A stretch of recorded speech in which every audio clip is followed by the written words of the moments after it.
Hello guys, तो स्वागत है आप सभी का पीएस एक्सप्लेन चैनल में। तो लास्ट एपिसोड में हमने देखा था टोनी ने सिर्फ और सिर्फ एक ही टेक के अंदर सारे के सारे सीन को शूट कर लिया होता है। शाम को एक बंदा पूछ रहा होता है आज की शूट कैसी थी, कहीं जो हमारे डायरेक्टर स्टैनली वो गुस्सा तो नहीं हुए ना। तभी दूसरे बंदे उसको बता रहे होते कि डायरेक्टर स्टैनली आज गुस्सा क्यों होंगे, बल्कि वो तो आज बहुत ही खुश थे। जो हमारे मिस्टर स्टार्क है ना, वो तो बहुत ही कमाल के इंसान है। उन्होंने सिर्फ और सिर्फ एक ही टैग के अंदर सारे के सारे सीन को शूट कर दिया। और पता है आज तो पूरे के पूरे 600 सीन शूट हुए हैं। अब जो एडिटर है ना, उसको लगातार ओवर टाइम करना पड़ेगा। हमें तो एडिटर के लिए बहुत ही बुरा लग रहा है। तभी वो बंदा रोते हुए बोल रहा होता है, जिस बदनसीब एडिटर की तुम बात कर रहे हो ना, वो तो मैं ही हूँ। मैं आज थाईलैंड जाने वाला था मसाज लेने के लिए, क्योंकि मुझे लगा था कि नया एक्टर है, इसी वजह से सीन को शूट करने में काफी टाइम लग जाएगा। लेकिन अब तो मुझे लग रहा है कि रात भर जगह काम करना पड़ेगा। सीन चेंज होता है, हम देते नाताशा को जो कि बोल रही होती है, टोनी तुम तो सच में काफी कमाल के हो। मैंने आज तक बहुत ही बड़े बड़े एक्टर के साथ में शूट किया है, लेकिन मैं आज तक इतना स्मूथली किसी के साथ भी काम नहीं कर पाई थी। और अगर मैं सच बोल रहा हूँ तो मुझे पहले लगा था कि तुम्हारी एक्टिंग बिल्कुल भी सही नहीं होगी, क्योंकि तुम पहली बार एक्टिंग कर रहे थे, इसी वजह तुम्हें सीखने में थोड़ा टाइम लगेगा। पर तुमने जो कमाल किया है ना, वो सच में कोई भी नहीं कर सकता। आज पूरे के पूरे सेट पर सिर्फ और सिर्फ तुम्हारी बातें हो रही है। टोनी बोल रहा होता है तुम्हें मेरी इतनी तारीफ नहीं करनी चाहिए, मैंने तो सिर्फ और सिर्फ एक्टिंग ही करी है, कोई इतनी बड़ी बात भी नहीं है। सीन को रिव्यू करते हुए स्टैनली बोल रहा होता है, मुझे कभी नहीं लगा था कि थोड़े से एंगल चेंज करने की वजह से और लाइटिंग का यूज करने की वजह से ये सारे के सारे सीन इतने कमाल के हो जाएंगे। अभी ये सीन इतने कमाल के लग रहे हैं ना कि मानो इसके ऊपर एडिटिंग हो गई हो। जब इसकी एडिटिंग कम्प्लीट हो जाएगी तो ये सीन काफी कमाल के लगेंगे। ऊपर से वन टेक में शूट होने की वजह से ये सीन कैसे भी कटे हुए लग रहे। आज गॉडफादर ने मेरी बहुत ही बड़ी एक दिक्कत को सॉल्व कर दिया। मैंने इंडस्ट्री में कुछ लोगों से बात करके अपनी मूवी को इस फिल्म फेस्टिवल के ऊपर रिलीज करने का सोचा था। इसकी वजह से भाईजान ने भी अपनी मूवी की रिलीज डेट आगे बढ़ा ली थी, लेकिन जॉनी शिप के जाने के बाद से ये चीज बिल्कुल भी पॉसिबल नहीं लग रही थी कि सिर्फ और सिर्फ 3 महीने के अंदर ये मूवी रिलीज हो पाएगी। लेकिन जैसे शूटिंग आज हुई वैसे शूटिंग रोज हो गई ना, तो मुश्किल से सिर्फ और सिर्फ 15 दिन के अंदर ये पूरी की पूरी मूवी शूट हो जाएगी। और फिर हमारे पास में काफी अच्छा खासा टाइम बच जाएगा, जिसकी वजह से हमारी मूवी का प्रमोशन करा पाएंगे। सच में जो गॉडफादर है वो तो एक गॉड है जो कि कुछ भी कर सकते हैं। गॉडफादर का मेरी लाइफ में आना सबसे बड़ी अचीवमेंट है। तभी साइड में खड़ी एक एक्ट्रेस बोल रही होती है, तुम्हें पता है मैं जितना मिस्टर स्टार्क को देख रही हूँ ना, मुझे उतना ही हैंडसम लग रहे हैं। मुझे पहले बिलीव नहीं हो रहा था कि एक बंदे के पास में टैलेंट भी हो सकता है और पैसा भी। जितनी बार मैंने मिस्टर स्टार्क की फोटो देखी है ना, मुझे लगा था कि वो सारी की सारी फोटो एडिटेड है, क्योंकि ये हमारी इंडस्ट्री के किसी भी एक्टर से काफी अच्छे दिखते हैं। और वह इनके काम जैसे कि चेस मास्टर इचिरो को हराना, ये सारे के सारे काम मुझे काफी फेक लगते थे। पर आज इनकी एक्टिंग देखने के बाद मेरी पूरी की पूरी सोच बदल गई है। दूसरी एक्ट्रेस बोल रही होती है, क्या तुमने नोटिस किया जो मिस्टर स्टार्क है वो काफी डिसिप्लिन भी है। नॉर्मली जो दूसरे एक्टर्स होते हैं ना, वो एक सीन शूट करने के बाद में ब्रेक लेते हैं, लेकिन सिर्फ और सिर्फ सीन को अच्छा और रियलिस्टिक बनाने के लिए लगातार शूट किए जा रहे थे। पता है हम में और मिस्टर स्टार्क में बहुत ही बड़ा अंतर है। हम लोग एक्टिंग को सिर्फ और सिर्फ काम के तौर पे लेके चलते हैं, और ये एक्टिंग को एक्सीलेंस की तरफ लेके जा रहे हैं। मैं तो बस यही प्रे कर रही हूँ कि मिस्टर स्टार्क मुझे स्पेशल ट्रीट करने लगे। दूसरी एक्ट्रेस बोल रही होती है, तुम स्पेशल ट्रीटमेंट की बात कर रही हो, अगर मुझे उनके साथ में बिताने के लिए सिर्फ और सिर्फ एक भी दिन मिल जाए ना, तो भी ये मेरे लिए काफी होगा। मुझे उनके पैसे की लालच नहीं है। मैं किसी को भी ये बात बोल पाऊंगी कि मैं मिस्टर स्टार्क की गर्लफ्रेंड थी, और ये मेरे लिए मेरी लाइफ टाइम की अचीवमेंट होगी। स्टैनली सोच रहा होता है, आखिर जो ये एक्ट्रेसेस है ये कैसी बातें कर रही है। लगता है कि अब मेरे गॉडफादर की इज्जत के ऊपर खतरा आने वाला है। मैं एक बार उनको बता दूंगा कि लड़कियां उनके बारे में क्या सोच रही है। ये लड़कियां उनको अपने बेड पे पटकना चाहती है। सीन चेंज होता है, हम देखते हैं एक बॉस बॉयस कार को, जिसके अंदर से जुई बाहर निकलती है।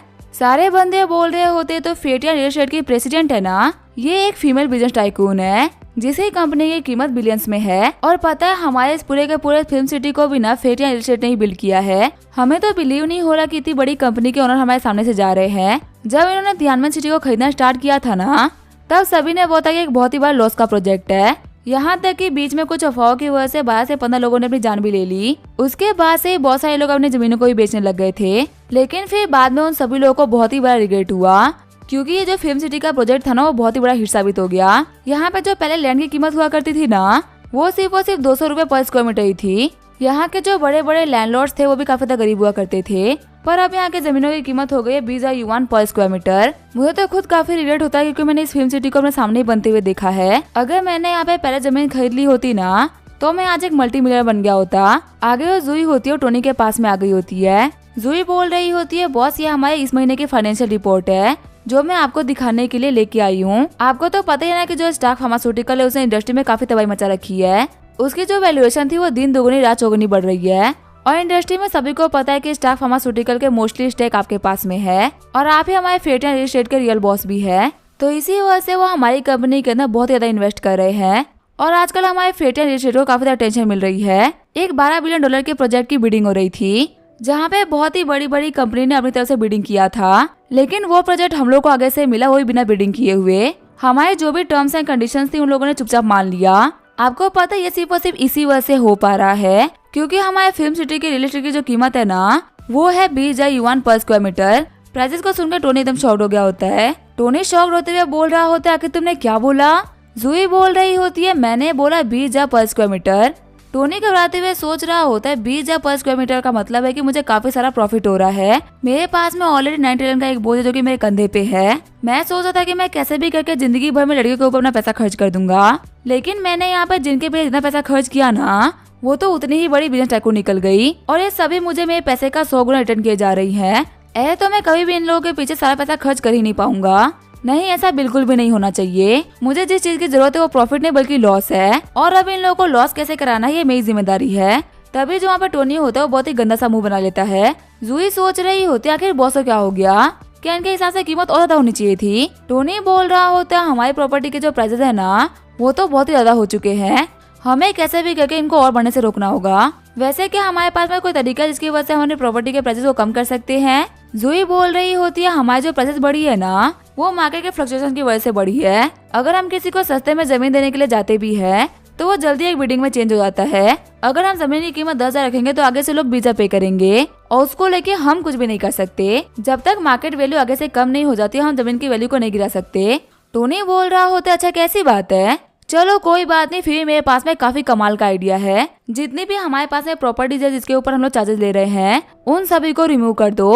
अब हम जितने भी लोगों को सिर्फ एयर दे रहे थे काम करने के लिए ना उनसे हम लोग कोई भी चार्जेस नहीं लेंगे। टोनी की बात को सुनकर जूही एकदम शॉक हो गई होती है। जूही बोल रही होती है बॉस आपको तो पता ही है ना यहाँ के जो प्रॉपर्टी का मेजर हिस्सा है वो हम ऑन करते हैं और हमारा ज्यादातर पैसा प्रॉपर्टी से चार्ज लेके ही आ रहा है। अगर हम लोगों ने चार्ज लेना बंद कर दिया ना तो इसे तो पूरा का पूरा रियल एस्टेट इंडस्ट्री पागल हो जाएगा। टोनी बोल रहा होता है हाँ तुम बिल्कुल सही समझी, अब हम इस पूरे के पूरे वर्ल्ड को शॉक करने वाले हैं। फेटिया रियल एस्टेट के अंदर में जितनी भी कंपनी आती है हम उसे चार्जेस नहीं लेंगे। जूही सोच रही होती है आखिर बॉस ये क्या करना चाहते हैं। ये आइडिया सुनने में ऐसा जैसे कि हम लोग बिना किसी बात के अपने पैसे को बर्बाद कर रहे हैं, लेकिन आखिर मैं बॉस से क्या भी कर सकती हूँ। इनके आइडिया बहुत ही कमाल के होते हैं, क्या पता शायद मुझे समझ में नहीं आ रहा हो कि ये बोलना क्या चाहते हैं। जूही बोल रही होती है ठीक है बॉस आपकी बात को समझ गई। जूही सोच रही होती है बॉस एक बहुत ही बड़े विजनरी है, अगर ये पूरे के पूरे रियल एस्टेट इंडस्ट्री को अपना दूसरे बनाने के लिए तैयार है ना तो पक्का से इनका मुंह बहुत ही बड़ा है। अब मैं घर जाने के बाद में डिकोड करूंगी कि ये करना क्या चाहते हैं। टोनी बोल रहा होता है जूही तुम्हारे पास में आजकल पैसे की कोई कमी तो नहीं है ना, देखो अगर कंपनी में कोई भी इशू आए ना तो तुम मुझे बता सकती हो। जूही बोल रही होती है बॉस हमारी कंपनी में फंड से कोई भी कमी नहीं है, क्या आप भूल गए आपने सिर्फ और सिर्फ 1 महीने पहले ही हम लोग को 200 बिलियन के फंड्स दिए थे ताकि हम लोग पॉजिटिव रजिस्ट्रेशन को मैनेज कर सके। और आपको पता है हमने उस वक्त आपसे पैसे सिर्फ और सिर्फ इसी वजह से लिए थे क्योंकि पॉजिटिव रजिस्ट्रेशन की वजह से हमें बैंक लोन नहीं दे रही थी, पर अभी तो हमें लोन देने के लिए बड़ी से बड़ी बैंक खड़ी है। और उससे भी बड़ी बात तो ये है ना कि हम लोग को तो लोन्स की भी जरूरत नहीं है। हमारी कंपनी के पास में कैश रिजर्व भी 500 बिलियन से ज्यादा का है और हर महीने हम लोग को जो चार्जेस से प्रॉफिट होता है, प्रॉपर्टी को मैनेज करने से जो प्रॉफिट होता है वो बहुत ही ज्यादा है। टोनी बोल रहा होता है ठीक है फिर तो कोई बात नहीं, अगर तुम्हें पैसे नहीं चाहिए तो मैं कुछ नहीं कर सकता। टोनी सोच रहा होता है काश किसी कंपनी के अंदर 500 बिलियन का लॉस हो रहा होता तब मुझे बहुत ही खुशी होती। अब तो इसने मेरे पास में सिंगल बना तक नहीं छोड़ा कि मैं इसको पैसे कैसे दूं। अगर ये मुझसे भी बोलेगी ना कि इसको बाल कटवाने हैं तो भी मैं इसको 5-6 बिलियन दे दूंगा। जूही बोल रही होती है बॉस क्या आपको पता है हमें ना कुछ दिनों पहले ही लोंगा ग्रुप ने अप्रोच किया था, वो चाहते हैं कि हम उनके साथ में कोलैबोरेट करके काम करें और हमारे फिल्म सिटी के पास में वर्ल्ड क्लास स्कूल बिल्डिंग बनाए। टोनी बोल रहा होता है क्या लोंगा ग्रुप? हाँ मुझे ये ग्रुप याद है, ये लोग तो एजुकेशन के मामले में बहुत ही स्पेशलिस्ट है ना, और मैंने सुना है कि इनके स्कूल्स और यूनिवर्सिटीज काफी ज्यादा फेमस भी है। कहा जाता है कि जिस भी जगह पे लोग स्कूल या यूनिवर्सिटी खोल देते हैं ना वहाँ के लैंड के प्राइसेस काफी ज्यादा बढ़ जाते हैं। हमारे तियानमेन प्रोविंस के अंदर छोटी सी सिटी आती है जहाँ पे इन लोगों ने प्राइमरी स्कूल खोला था और फिर वो जगह इतनी फ्लोरिश करी ना कि वो एक अलग ही जगह बन गई। अगर इन लोगों का रिकॉर्ड इतना कमाल का है तो पक्का से इन लोगों के साथ में काम करने का कोई ना कोई तो कंडीशन भी होगा, ऐसे तो ये हमारे साथ में काम करने के लिए आएंगे नहीं ना। जूही बोल रही होती है हाँ इन लोगों ने बोला है कि हमारी कंपनी के 5% शेयर को 10 बिलियन में खरीदना चाहते हैं। इस चीज को लेके मुझे आपसे बात करनी थी कि आपको क्या कहना है।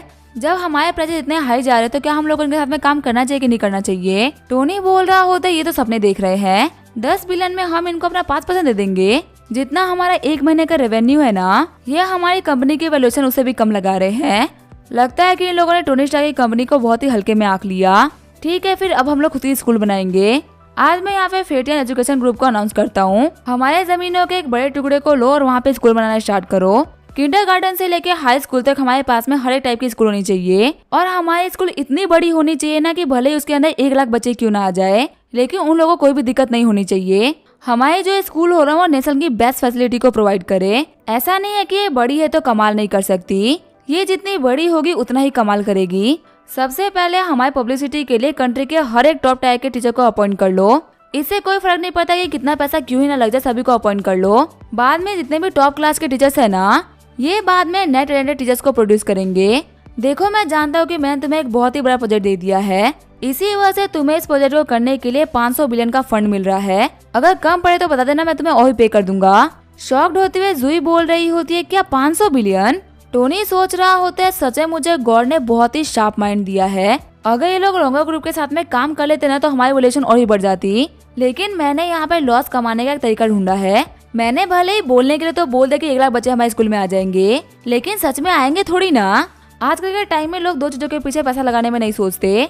पहला तो है हेल्थ केयर और दूसरा एजुकेशन। ऑलरेडी हेल्थ केयर की वजह से मुझे बहुत सारे प्रॉफिट हो रहे हैं, क्योंकि वहाँ पे मेरे बहुत सारे पैसे खर्च हो रहे हैं। अब ये सेम चीज एजुकेशन में भी हो जाएगी। हेवंस मेरी हेल्प करने के लिए तुम्हारा शुक्रिया। जूही बोल रही होती है, बॉस आपके प्लान सुनने के बाद में ऐसा लग रहा है ना कि आप यहाँ पे जो भी कुछ कर रहे हैं ना, ये कोई बिजनेस नहीं है बल्कि पब्लिक वेलफेयर का काम है, और हमारी जो कंपनी है वो प्रॉफिट बनाने वाली कंपनी है। अगर हम यहाँ पे चैरिटी करेंगे ना तो लोगों को बिल्कुल भी सही लगेगा। अगर हम लोगों को चैरिटी कराना है तो हम लोग को हार्वर्ड स्टार्क फाउंडेशन से नहीं करा लेना चाहिए। जो प्रेसिडेंट चू यूमो है, उनके फादर भी तो एक पॉलिटिकल लीडर है ना, वो इस मैटर में हमारी काफी हेल्प करा सकते हैं। टोनी बोल रहा होता है, हाँ मैंने सोचा नहीं, पर तुम बिल्कुल सही बोल रही हो। चेयरमैन चू यूमो इस काम के लिए काफी सुटेबल रहेगी। लेकिन यहाँ पे एक चीज आ रही है। जूही बोल रही होती है, बॉस क्या कोई दिक्कत हो रही है? टोनी बोल रहा होता है, नहीं नहीं, मैं तो बस कुछ सोच रहा था, इस चीज के बारे में मैं पर्सनली यूमो से डिस्कस कर लूंगा। जूही सोच रही होती है, पहली बार है जबकि मैंने बॉस को इतना हेजिटेट करते हुए देखा है। मुझे पता है कि प्रेसिडेंट चू यूमो और बॉस काफी अच्छे दोस्त हैं।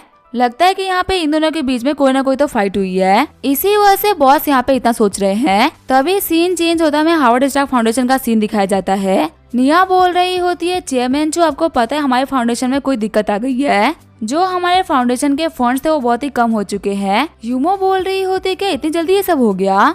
यूमो सोच रही होती है, सारी की सारी ही मेरी गलती है, मैं बहुत ही इम्पल्सिव हो गई थी। मैं ये सोच के काफी पागल हुई थी कि टोनी मेडिसिन और चैरिटी का काम एक ही टाइम पे कैसे कर सकता है। मैं इतना पागल हो गई थी कि मैंने बिना सोचे समझे बहुत सारा पैसा फालतू में उड़ा दिया। दिक्कत की बात तो ये है कि मैंने कुछ जैसे कि सैलरी को डबल कर दिया, जो कि रेगुलर एक्सपेंस है। एक चैरिटी वाली फाउंडेशन तो लोगों को बहुत ही कम पे करती है, और हम तो काफी हायर वेज पे कर रहे हैं। कहीं ऐसा ना हो जाए कि मेरी ये गलती इस फाउंडेशन के ऊपर काफी भारी पड़ जाए। चिढ़ते हुए यूमो बोल रही होती है, लेकिन जो मैंने अभी गलतियाँ कर दी वो तो कर दी, जो पैसा हाथ से जा चुका है वो तो वापस नहीं आएगा। आगे मैं पक्का से इस चीज का ध्यान रखूंगी, लेकिन पहले टोनी मेरे कॉल का आंसर तो करे। मैं बार बार तो कॉल कर रही हूँ, लेकिन वो मेरा कॉल रिसीव नहीं कर रहा। मुझे बिल्कुल समझ में नहीं आ रहा है कि मैं करूँ तो करूँ क्या। फंड्स के लिए हमारी फाउंडेशन पूरी तरीके से टोनी के ऊपर बेस करती है। अगर टोनी की तरफ से पैसा नहीं आएगा तो हमारी फाउंडेशन खाली हो जाएगी। निया बोल रही होती है, चेयरमैन चू यूमो एक काम करे ना, पता टोनी को फिर से कॉल कर लीजिए। अगर उनको पता चला ना कि आप इतने इंपॉर्टेंट काम के लिए उनको कॉल कर रही हैं, तो कभी आपको कॉल नहीं काटेंगे। और वैसे भी एक बार ट्राई करने में क्या ही जाता है। यूमो बोल रही होती है, उसका मेरे सामने नाम मत लो, मुझे बहुत ही गुस्सा आ रहा है। निया सोच रही होती है, लगता है इन लोगों की कोई ना कोई तो फाइट वगैरह हुई है। तभी वहाँ पे गेट खोलते हुए सेक्रेटरी एंटर करती है, जो कि बोल रही होती है, चेयरमैन जो हमारे हॉस्पिटल के अंदर अभी काफी सारे टर्मिनली इल पेशेंट एडमिट हुए हैं। पता नहीं कैसे, लेकिन हमारे सारे बेड भरते हुए जा रहे हैं और हमारे पास में एक भी जगह खाली नहीं बची। अगर ऐसे चलता रहा ना तो मैं बाकी सारे हॉस्पिटल से बात करके भी उनके भी बेड को अरेंज करवाना होगा।